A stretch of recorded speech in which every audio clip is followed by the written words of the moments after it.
નમસ્કાર, ખૂબ સ્વાગત છે આપનું વીટીવી ન્યૂઝમાં। હું છું આપની સાથે રાધા। બુલેટિનની શરૂઆત કરીએ। સૌપ્રથમ નજર કરીશું મહત્વના સમાચાર રાજકોટથી। રાજકોટમાં લુખ્ખા તત્વોને પોલીસનો કોઈ ડર નથી રહ્યો। લુખ્ખા તત્વોએ યુવકનું અપહરણ કરી તેનું ઢીમ ઢાળી દીધું। અસામાજિક તત્વોએ ભાવેશ વાણવિક નામના યુવકનું અપહરણ કર્યું હતું અને જાહેરમાં અપહરણ કરી રૈયાધાર ડ્રીમ સિટી પાસે તેને માર માર્યો। ફરસી ધોકા પાઇપ વડે યુવક પર તૂટી પડ્યા 5 જેટલા શખ્સો। ત્યારે યુવકને માર મારી રસ્તા પર ફેંકી અને શખ્સો ચાલ્યા ગયા। ફરસીના 5 થી વધારે ગંભીર ઘા વાગવાથી ભાવેશ વાણવિકનું મોત નીપજ્યું તો ભાવેશને કારમાં ઉઠાવી જતા હોવાનો હવે વિડીયો પણ સામે આવ્યો છે। હુમલાનું કારણ જાણવાની દિશામાં પોલીસે તપાસ હાથ ધરી છે। સાગર, હમીર, રવિ અને ગોપાલ જોરગના લાલો સંભાળે કે જેમણે આ હુમલો કર્યો હોવાનો આરોપ છે। હત્યાના પગલે પરિવારમાં ભારોભાર આક્રોશ જોવા મળી રહ્યો છે। સિવિલ હોસ્પિટલમાં દલિત સમાજના લોકો ઉમટી પડ્યા। પરિવારે મૃતકનો મૃતદેહ સ્વીકારવાનો પણ ઇનકાર કર્યો છે। રાજકોટમાં ફરી એક હત્યાનો બનાવ છે તે સામે આવ્યો છે અને જે પરિવારજનો છે તે હાલ જે કહી શકાય છે કે મોટી સંખ્યામાં સિવિલ હોસ્પિટલ ખાતે એકઠા થયા છે। દલિત સમાજના યુવક ભાવેશ વાણવી ઉપર હુમલો કરવામાં આવ્યો હતો। ગઈકાલે હુમલો કરવામાં આવ્યો હતો અને તેને જ લઈને ક્યાંક ને ક્યાંક તેની હત્યા છે તે થઈ છે અને હવે સમગ્ર મામલે જે દલિત સમાજના લોકો છે તે હાલ જે કહી શકાય છે કે મોટી સંખ્યામાં હોસ્પિટલ ખાતે જોવા મળી રહ્યા છે। સોશિયલ મીડિયામાં વિડીયો ચડાવવા બાબતે હુમલો કરી હોવાની વાત છે તે સામે આવી રહી છે। 5 જેટલા લોકો છે તેમના દ્વારા આ હુમલો છે તે કરવામાં આવ્યો હતો અને તેને જ લઈને ક્યાંક ને ક્યાંક હવે જે કહી શકાય છે કે આ યુવકનું મોત થયું છે। ભાવેશ વાણવી નામના યુવકનું મોત થયું છે અને તેને જ લઈને જે પોલીસ કાફલો છે તે પણ ઘટના સ્થળે જોવા મળી રહ્યો છે। બીજી તરફ જે પરિવારજનો છે તે રડી રહ્યા છે કારણ કે જે પ્રકારનો બનાવ બન્યો છે ને તે જ લઈને ક્યાંક ને ક્યાંક પોલીસની કામગીરી ઉપર પણ સવાલો છે તે ઉભા થઈ રહ્યા છે।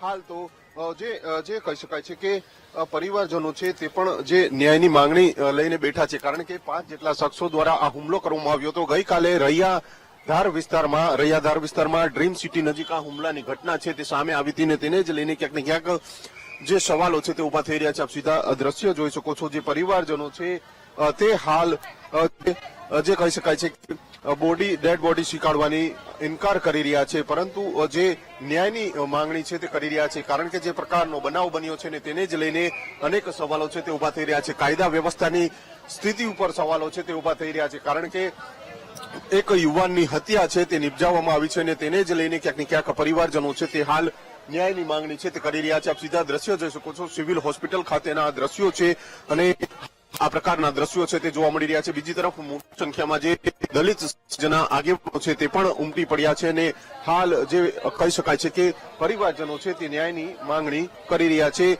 જે પરિવારજનો છે તેમને પૂછવાનો પ્રયત્ન કરીશું। દાદા શું બનાવ બન્યો છે દાદા? શું માજી શું હતું માજી? એ મારા દીકરાને મારો ભક્તિને મને હાજર કરો। એ મારા ગાડાને જેને માર્યો હોય એને પકડો। પછી જે પ્રમાણે પરિવારજનો ન્યાયની માંગણી કરી રહ્યા છે। ભાઈ હું મૃતકનું નામ શું છે? મૃતકનું વાણવી જાહેર નથી થયો। પોલીસ ખાતું છોકરો એક ને એક છોકરો હતો, પ્રિન્ટિંગ પ્રેસમાં હતો। શું હવે પરિવારજનોની શું માંગણી છે? આરોપીને તાત્કાલિક ધરપકડ કરી માંગણી છે। કડકમાં કડક સજા આપે। દલિત સમાજના લોકો ભેગા થયા? આ દલિત સમાજના અમારા સમાજના તમામ લોકો છે, હજી આગેવાનો જે આવે છે ત્યાં સુધી નહીં સ્વીકારેલા। ચોક્કસથી જે પ્રમાણે પરિવારજનો છે તે રડી રહ્યા છે અને હાલ ન્યાયની માંગણી છે તે કરવામાં આવી રહી છે। બીજી તરફ દલિત સમાજના લોકો છે તે પણ મોટી સંખ્યામાં એકઠા થયા છે અને તેને જ લઈને અનેક સવાલો છે તે હાલ તો ઉભા થઈ રહ્યા છે। કાયદો અને વ્યવસ્થાની સ્થિતિ કથળી હોય તે પ્રકારે હુમલો છે તે કરવામાં આવ્યો હતો। ભાવેશ વાણવી નામના જે આ યુવક છે તેની ઉપર હુમલો કરવામાં આવ્યો હતો, જીવલેણ હુમલો કરવામાં આવ્યો હતો અને તેને જ લઈને ક્યાંક ને ક્યાંક જે કહી શકાય છે કે તેની હત્યા છે તે કરવામાં આવી છે અને હાલ મોટી સંખ્યામાં લોકો છે તે હાલ પોલીસને રજૂઆત કરતા જોવા મળી રહ્યા છે કારણ કે જે પ્રમાણેનો બનાવ બન્યો છે અને બનાવને લઈને જ જે અનેક સવાલો છે તે હાલ તો ઉભા થઈ રહ્યા છે। હાલ મોટી સંખ્યામાં દલિત સમાજના લોકો છે તે આગેવાનો છે તે હાલ સિવિલ હોસ્પિટલ ખાતે પહોંચ્યા છે। SC/ST સેલના જે એસીપી છે તે પણ હાલ સિવિલ હોસ્પિટલ ખાતે જોવા મળી રહ્યા છે અને મોટી સંખ્યામાં લોકો છે તે પણ ઉમટી પડી રહ્યા છે। સમાજની માંગણી છે કે તાત્કાલિક આરોપીઓની ધરપકડ છે તે કરવામાં આવે અને તાત્કાલિક તેમને જે કહી શકાય છે કે કડક કાર્યવાહી કરવામાં આવે, પરંતુ જે પ્રમાણે આરોપીઓ હજુ ફરાર હોય તેને જ લઈને સમાજના આગેવાનો છે તેમના દ્વારા હાલ જે કહી શકાય છે કે રજૂઆત છે તે કરવામાં આવી રહી છે. જે દલિત સમાજના આગેવાન છે માવજીભાઈ શું રજૂઆત શું અત્યારે શું કરો છો અત્યારે અમારા સમાજની પરિવારજનોની માંગણી છે કે જ્યાં સુધી આરોપીઓ નહીં પકડાય ત્યાં સુધી અમે ડેડ બોડી ઉપાડવાના નથી અને એટલી ક્રૂરતાપૂર્વક માર મારવામાં આવ્યો છે કે એની કોઈ સીમા નથી. અત્યાર સુધી ઘણી બધી હત્યાઓ થઈ છે, પણ આ હત્યા જે જોતા એકદમ નિર્દયપૂર્વક માર મારવામાં જે કાંઈ બનાવ હોય